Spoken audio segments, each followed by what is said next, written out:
Satellite चित्रु चीन सांघातिक चालाकी धरा पड़ी। चीन बैलिस्टिक मिसाइल साइलो क्षेत्र निकट में 80 रु अधिक कंक्रीट लॉन्च पैड सुरक्षित बंकर एवं जोगाजोग केन्द्र निर्माण करुछि।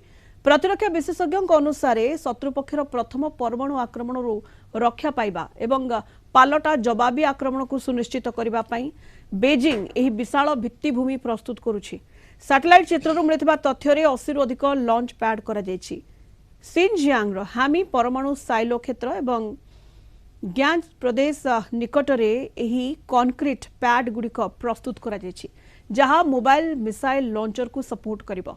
गत 6 वर्ष मध्य पूर्व सिनजियांग रे दुईटी बड़ 8 कोणिया सामरिक प्रतिष्ठान तैयारी होइछि।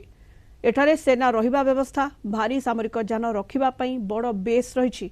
एही कॉम्प्लेक्स रे अस्त्र शस्त्र रखिबा पई शक्तिशाली bunker, command centre, electronic warfare unit एवं साइलो सहित जोड़ी होइतबा नुआ रेल लाइन रही। 2026 एप्रिल एवं मे मासर सैटेलाइट फोटो रे एही अंचल रे चीन सेनार गाड़ी एवं सामरिक अभ्यास करुथिबार चित्र सामना को आसीछि। एते बड़ मरुभूमि अंचल रे भली व्यापक निर्माण कार्य पूर्व